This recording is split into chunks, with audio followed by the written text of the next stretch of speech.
I've been friends with Dan for like 2 years, and we were together for 3 years. And in a lot of ways, we really clicked. But one point of conflict was that he always took jokes too far. 2 weeks ago was my birthday, and I got a text at work asking me to come over to his after work because we needed to talk. I replied, "Talk about what?" And he said he just didn't think things were working between us. So I had to cry with my work bestie in the bathroom, knowing that was pretty much a breakup text, and feeling hurt he'd drop it on me by text on my birthday at work.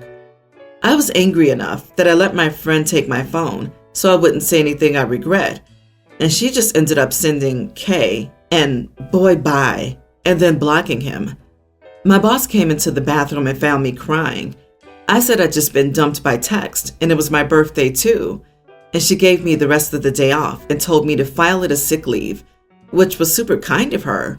So I got in my car and went to his house, knowing he'd still be at work, and I grabbed all my crap because I honestly didn't feel like I had it in me to play the game of trying to get an ex to sort out all your crap and give it back to you over time.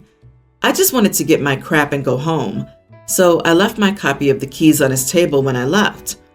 I met my friends for drinks and we had a long talk where I vented about how sudden it was, how it felt out of nowhere because we had plans to spend Thanksgiving and Christmas together with his family, how we were starting to talk about getting engaged, and how I wanted to unblock him and actually talk. But my friends were like, "Not tonight, you've been drinking. If you still want to, in the morning." Which I feel was good advice under other circumstances. But when I called my ex the next day, he was getting upset with me about how I didn't come by to talk because, get this, it was a prank. He was also upset that I was ignoring his calls and texts and wasn't home when he came to my apartment that night. He thought it would be funny to send me a "we need to talk" text, and when I show up, take me on a fancy dinner on a boat and out to an exclusive rooftop bar, and basically surprise me with a really good night. I didn't buy it at first. I was like, you can't just change your mind about breaking up and make some crap up. He said it was seriously just a joke and that he hadn't meant it to come off as a breakup text. I said I wasn't interested in being with someone who dumped me over text, whether it was just a prank bro or not, and I reblocked him. I've since told all our friends that he dumped me over text on my birthday and then tried to get me back by saying it was a birthday prank or some crap. This makes me angry because he says he never dumped me, but everyone thinks he did. He's angry that I'd throw it all away like that and that I'd lie to our mutual friends. Am I the idiot for being like, okay, when my ex sent me a breakup text on my birthday as a prank?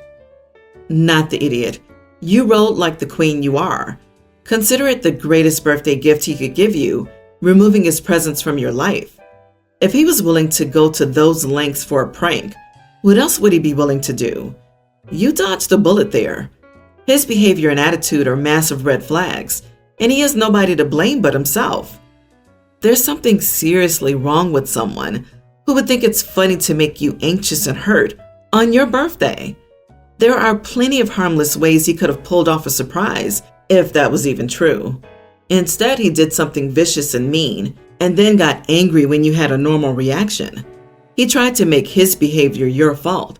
You dodged a bullet. This is not a prank. It's just cruel. Good riddance. Screw that dude. Of course, everyone believes you. They've seen his stupid jokes before, and you have the receipts if anyone has doubts. Kudos to your friends for being there for you and for keeping your phone locked that night. You got better things to do than play games like that. Bravo for shaking off the dead weight and treating it the way you have. I, 32 female, got married 7 years ago. My mom made my wedding dress, and she also did the same for my older sister at her wedding 9 years ago. Sadly, my mother passed away 3 years ago from cancer. My younger sister, Jess, 27, is currently engaged, and her wedding will be in 1 year. We recently met for coffee, and she commented that she always wanted our mother to make her dress, but at the time she wasn't even with her current fiance, and now she can't anymore. After a little chat, she asked if I still had my wedding dress, as she would like to wear it too, as it was something my mother made. I was a little disconcerted and asked if it could be our sister's dress. She's already lent it to someone else, as I was very attached to the wedding dress. She said she didn't want hers because it wasn't white. It was pastel pink, and my body and hers were more similar. I said I didn't want to because even though we have similar bodies, it would need adjustment in the breast and hips area. I don't want to modify the dress, but she could borrow my veil if she wanted to have something from our mother. She started complaining, saying that it wouldn't hurt me to borrow the dress. The adjustments would be minimal. She was the only one of the sisters who couldn't have something done by her mom, and she basically had to turn to me to get something of hers. She practically begged me to borrow the dress. I feel bad for her, but I really don't want to modify anything in the dress because it's a memory of my mom and one of the best days of my life. It was just for me. So in the face of all of this, I don't feel comfortable letting her borrow the dress, but I could concede the veil. She walked away crying after I stood by my decision, saying that I was being selfish, not to allow her to have any feelings close to having something done by her mother and not being able to share something so special with her too. She will never have something close to that. People are calling me an idiot, our father, fiance, and in-laws, except my older sister, who didn't choose sides. So am I? Extra. It's not a dress I wear all the time, of course, but it's literally something that's unique to each daughter. The three of us have flower names and dress, and my older sister's dress has details of our flowers. No idiots here. I'm sorry for both of you. She's right that it isn't fair that she won't get a dress, but you would be losing yours. The veil would be a good compromise if your mother made that as well. The only idiots are the other people forcing themselves into the conversation by calling OP an idiot. It's okay for sister to ask, even for her to beg, but it's okay for OP to hold her ground. Fiance and his family don't have the right to interject themselves into the situation and need to sit down. OP's dad can weigh in, but he should recognize how each daughter's handling their grief. You are the idiot. She asked, you refused, which was your right to do so. However, from her point of view, she will never have that connection to your mother that she lost. I get that the dress is special to you. You've made it clear that it means more to you than your flesh and blood sister.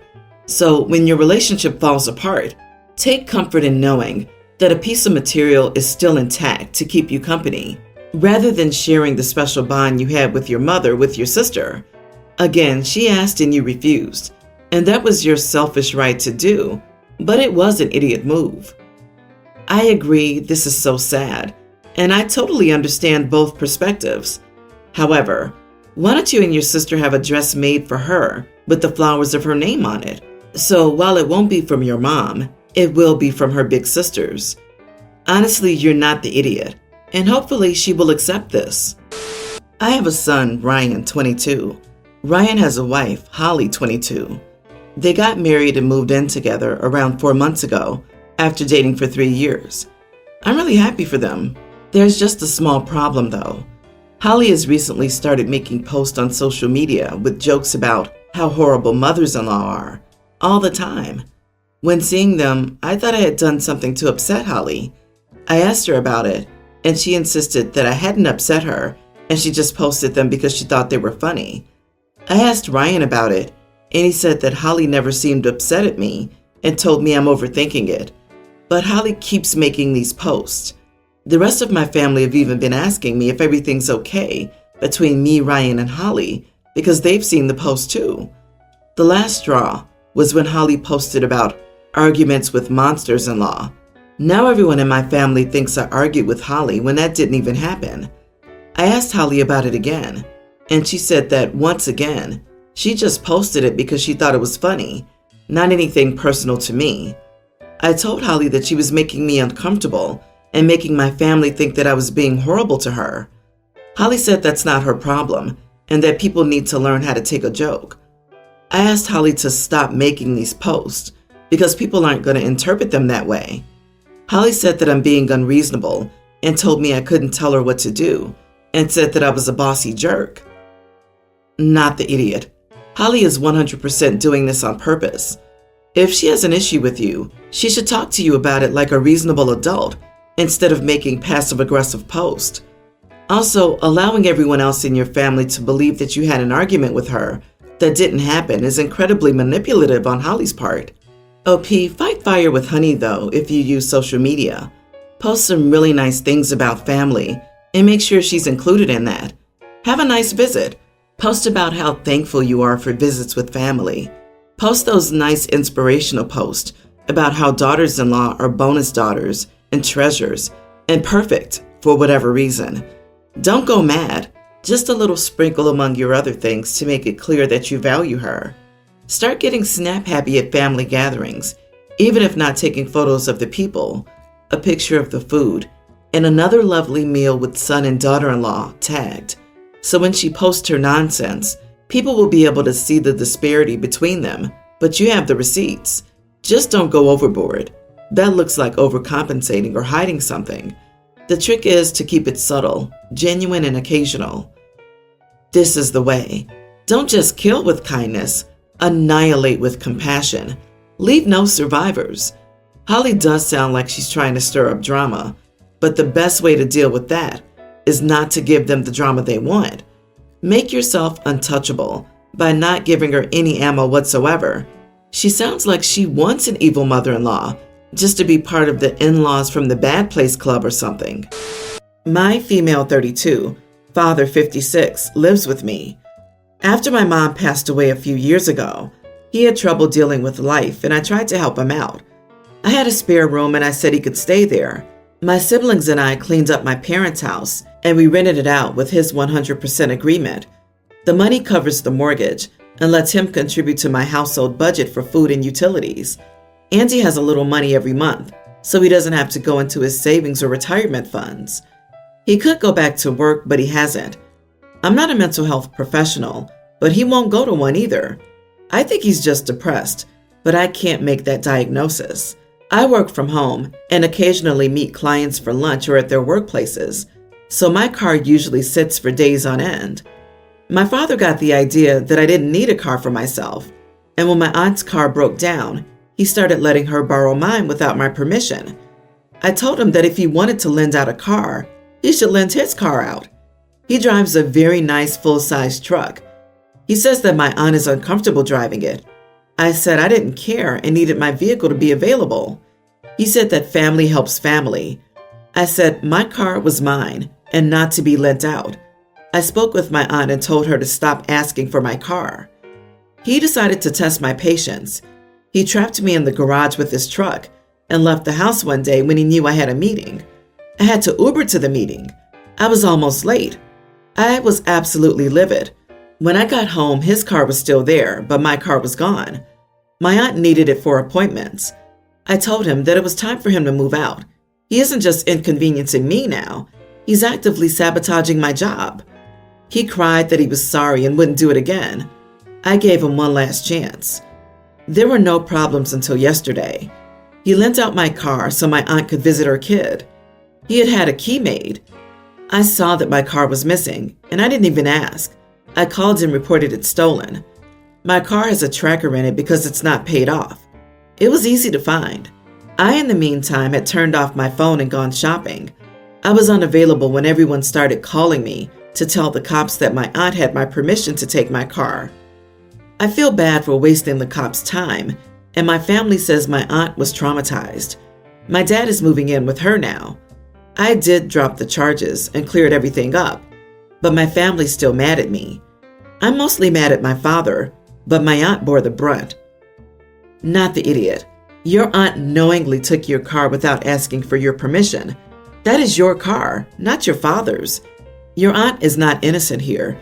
You told her not to use your car. Why can't she Uber to her appointments? Her schedule is not your responsibility. Now you have your car, and your dad is moving in with her. I'd say that's a win-win. You've done way more than your share. Do you think that aunt will somehow find it within herself to drive your dad's truck and not feel uncomfortable? Now that's her only option. Agreed, but you missed my favorite point. How is it no one had OP's number to ask about borrowing the car, but magically found it when they needed to get aunt out of trouble with the cops? Amazing. To screw around is human. To find out is divine. I had to LOL at the family helps family. Hello? You're putting your dad up and taking care of his affairs. You didn't waste the cops' time. Your car was literally stolen. Just because it was stolen by someone you know doesn't mean it wasn't stolen. Furthermore, you specifically told them both to stop taking your car. I wouldn't have dropped the charges. Yeah, and Daddy has a nice new truck. He could trade in for a couple of used vehicles. You know, since he's so adamant about family helping the family. And then there's the whole thing where he doesn't have the money to live on his own, but has a brand new vehicle. Frankly, they deserve each other, and you deserve space from them. I'm 22 male. My nephew is pre-tween, and my brother's 23. I have a special nickname for my nephew. I call him Blip. I call him that because he was a tiny baby when he was born, and when I first held him, my dad said, "He's barely a blip on your radar." That was a joke because I'm pretty tall, and my nephew looked extra tiny when I was holding him. Since then, Blip became my nickname for him. I still call him that, and he doesn't like it when anyone other than me calls him that. The issue happened earlier today. My siblings, they're technically my step-siblings, but I consider them siblings, and I were visiting my dad and stepmom. I got there at the same time as my brother. I walked in and said hello to everyone. I said, "Hey, Blip," to my nephew. My brother, nephew's uncle, walked in after me and said, "Hey, Blip," to my nephew as well. My nephew didn't like that and politely asked my brother not to call him that. That started an argument between my brother and me that ended with him asking me not to call my nephew Blip anymore. I refused, and my brother called me a pompous idiot. The families are pretty split on this. My dad and older sister, my nephew's mom, think I should be allowed to have a special nickname for my nephew, but my stepmom and younger stepsister think that if they can't call him Blip, then I shouldn't be allowed to either. So, am I the idiot for refusing to stop using my nephew's nickname? Editing to add. After the argument between my brother and me, I asked my nephew if he was still okay with me using his nickname. He said he still wanted to be called Blip by me. Not the idiot. The only opinion that matters is your nephew's. Everything else is just noise. Why is there a family debate over this? Why are the families involved? Why did bro just not stop and apologize when your nephew told him not to call him the nickname? Your bro certainly is, and your families are out of line. It seems like one of the most common things in family too.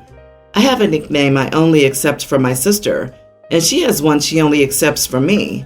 They're indicative of a relationship only we have, so no one else even tries to use them, as they don't have that specific relationship with either of us. It feels like the family's trying to ensure they get a piece of the relationship between OP and his nephew, which is just sad, as bonds should be unique.